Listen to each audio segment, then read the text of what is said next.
Why do we pursue higher education? A master's degree, a PhD, or maybe an MBA? Well, there are many reasons.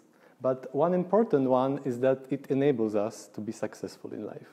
However, throughout the process, we need to think carefully about different things. For example, what do we want to specialize in, which courses to take, or most importantly, how we manage ourselves throughout the process. Firms face a similar problem. The way in which they can ensure their prosperity is through selling products successfully. However, they also have to think how to finance their operations and how to structure their production process. In this project, I've investigated how firms' product decisions influence their investment and financing choices. This is actually an extremely important question. Why is that? In the US, 60% of firms supply more than a single product. In fact, most of these firms supply a lot of products. So clearly, for these firms, thinking about how to manage their product portfolios is very important. Let's have a look at one particular firm, and this firm is Procter Gamble, one that you probably know. So Procter Gamble, it operates in 547 product categories and sells about 5,820 products. This is a lot. And clearly thinking about how to manage the product portfolio is very important for Procter & Gamble managers. So the questions that they are thinking about are such as, how should we structure our production process, or, well, when should we introduce new products? Should it be today, tomorrow, or in 2 years? In fact, firms are thinking about these questions a lot. So what we observe in the data is that every quarter, US firms introduce 300 new products that never existed before, and these products are worth about $200 million of additional product revenue. So again, these are large quantities. So why do we observe such a large extent of product creation in the data? The answer to that question is related to something called product lifecycle. So what is product lifecycle? It is the notion that as the product ages, the product-specific revenue goes down. So what it means for firms is that to maintain the revenue, they need to introduce new products, or otherwise the revenues will vanish. So based on all that, we do understand that the product dimension is important.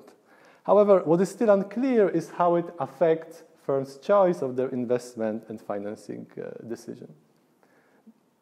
Now, in corporate finance, we are actually very much interested in this question. So it is vital to understand how all these decisions are related. And to answer that question, I'm going to use a very detailed and comprehensive product data. So I'm going to attribute each of the 2.4 million products to the product portfolio of one of the 50,000 firms.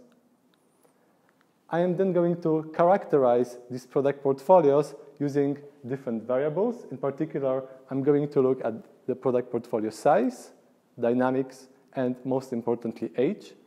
That is very tightly related to the notion of product lifecycle. So to give you an idea of what the data looks like, a typical firm in the sample supplies about 62 products and introduces a single new product every quarter.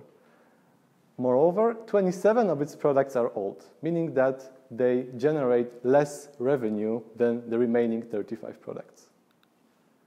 What's even more important is that firms vary a lot in these characteristics, which implies that they follow different product strategies.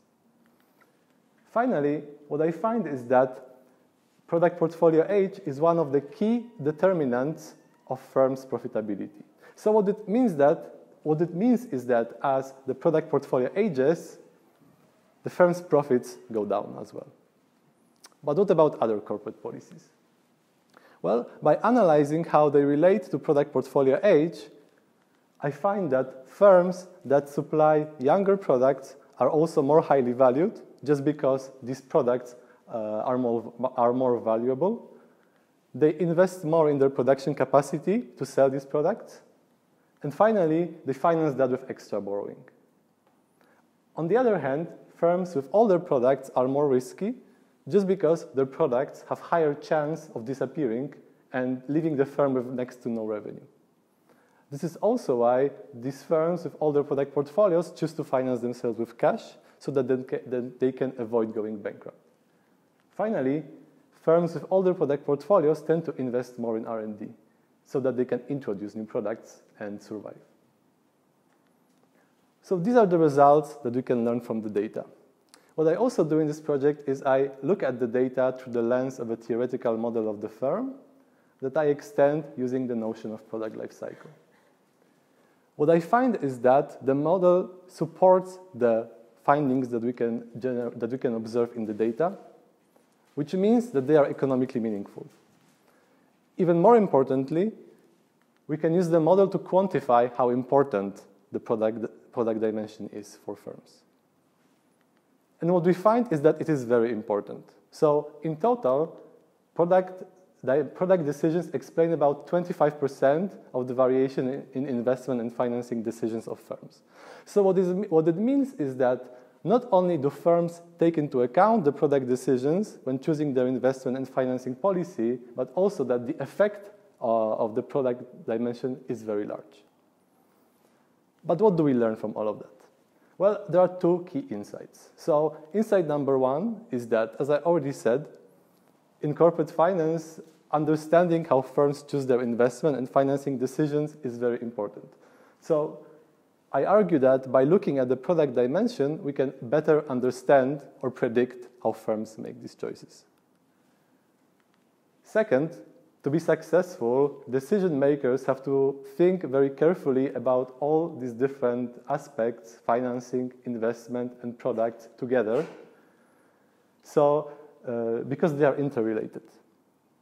So it is a daunting task, of course, but it is the only way in which they can ensure that their business will not expire, like one of their products may, but grow and prosper. Thank you very much.